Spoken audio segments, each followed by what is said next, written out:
Hey folks, it's Dave. Welcome to the basement. And today, it's truly welcome to the basement because we're going to do a room tour. And been really excited about this. Been looking forward to it for a very, very, very long time. I've been collecting music for, I don't know, I can't remember, since I was maybe 11, 12 years old. Started with, vinyl, got into cassettes, CDs. Now I'm back into vinyl. And throughout that time, all the way up until now, as you can tell, I'm a little bit older than 12 or 13. I really haven't had a dedicated music space. I was in the military for a long time, so that just wasn't possible. Then we've moved around a bit for work and things like that, and I just never got settled. Never was able to establish a nice music room. Now we bought this place maybe 6 years ago, almost 6 years ago now, and it finally had just the right spot to turn into a music room. And that's what I did, and got it really, really close. I'm like 90% there. Just some artwork I need to hang up on the walls, maybe another shelving unit. But I thought this was a good time to show you what I got, because that last 10% may take another 20 damn years to get done. So what I'm going to do is I'm going to flip the camera around and we'll go on a little bit of a tour and show you the kind of stuff that I immerse myself in as I'm listening to music. So stay tuned while I flip the camera. All right, here we go.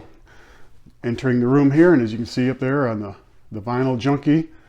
And then we'll take a look around here, kind of pan through the whole thing, and then we'll go a little bit at a time.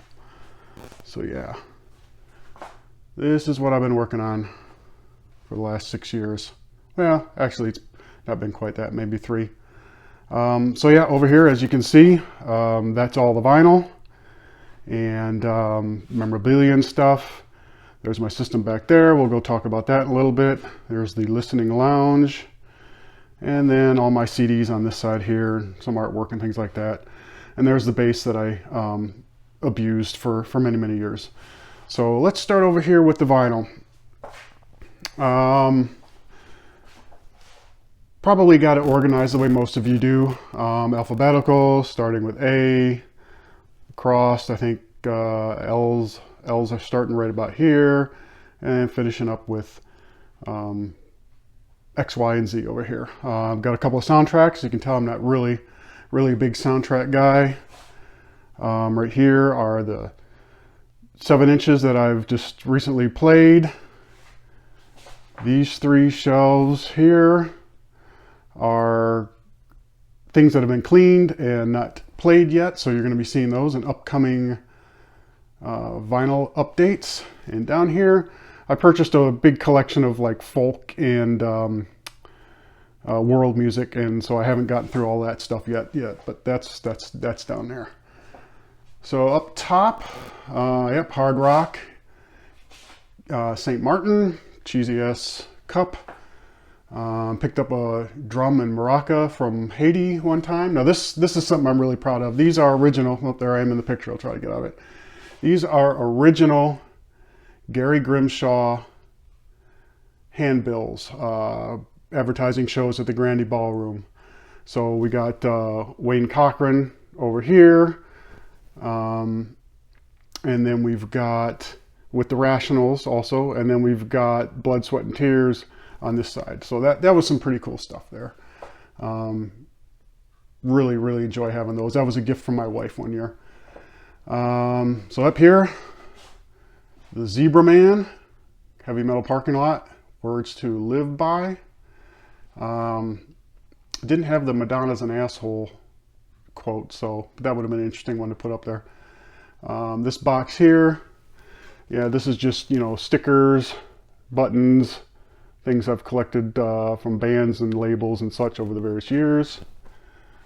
These maracas I've had since, picked them up in Tijuana when I was like 7 or 8. It was 77, 78, something like that. Still have them, still intact, which is surprising. One of the few things that have lasted. Got a small library, music library. I don't tend to hang on to a lot of books, but these ones I really wanted to keep as good references, good reads.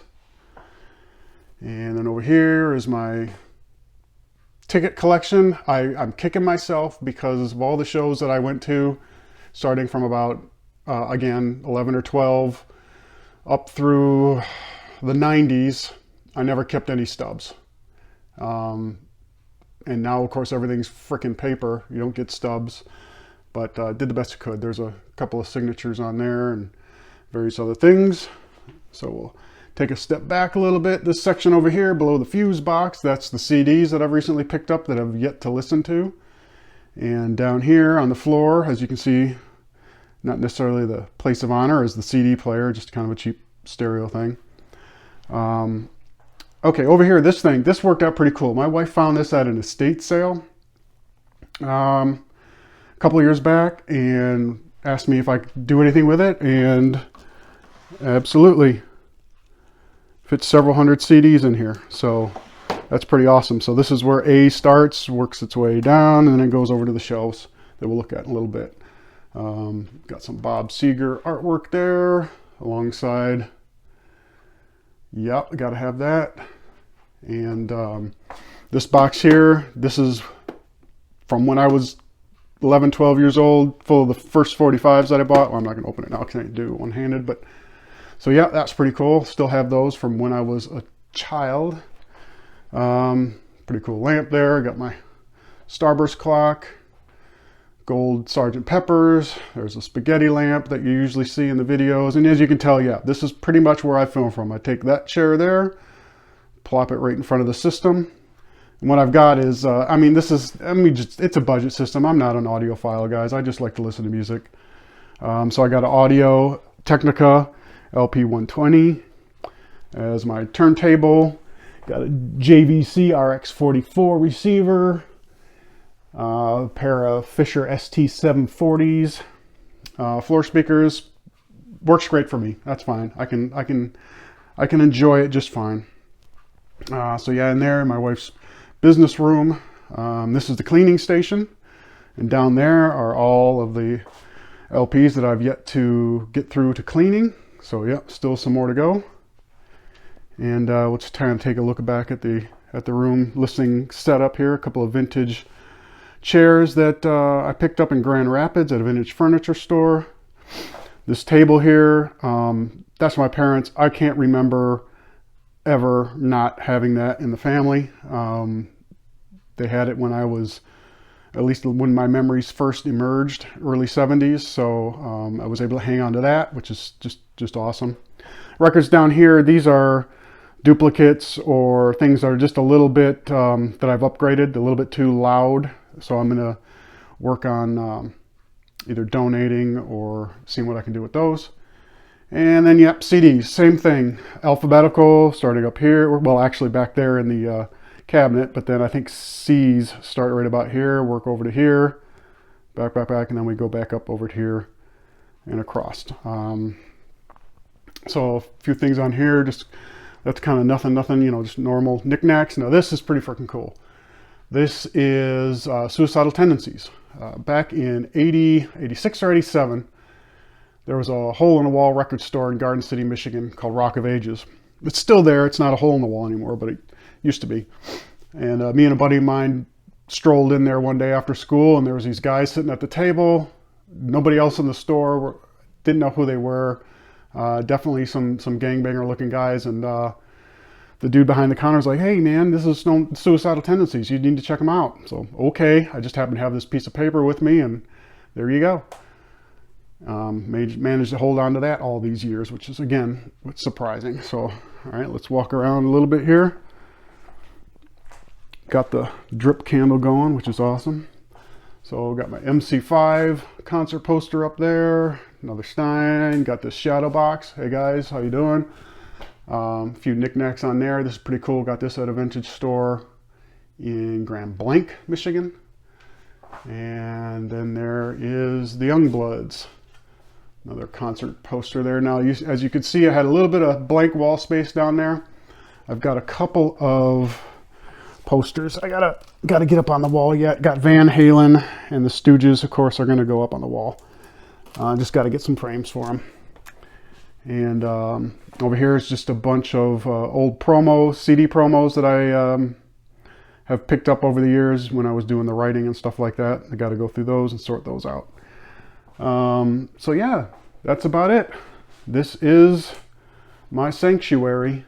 But there's one more thing I want to show you. One more thing that's pretty damn cool. And let me put the camera down a bit and get it out here, and we'll talk about it. So hang tight.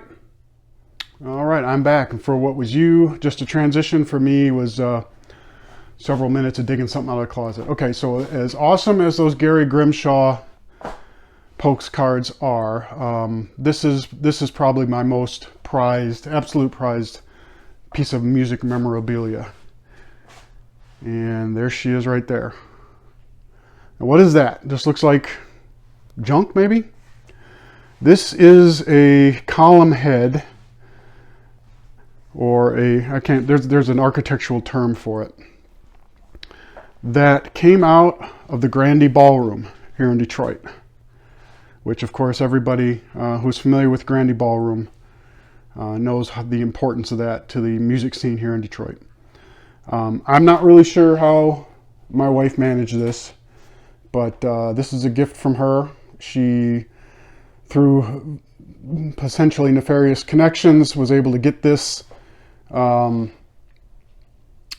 track this down to this back warehouse of this used bookstore in Detroit. And there they had it, and she got it for me for my birthday one year.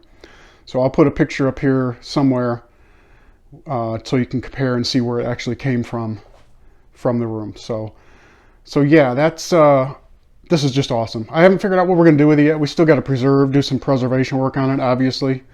But then how I am going to display it in the room is just that's an unknown right now. But I'll figure it out. Where there is a will, there is a way. So, all right, guys, appreciate you hanging out with me and checking out the room. And, you know, I'd love to see you all. I know I've seen some of y'all, but you know, I enjoy watching everybody else's music spaces. So I look forward to seeing some more of that. All right, man. Well, have a good one. Talk to you soon.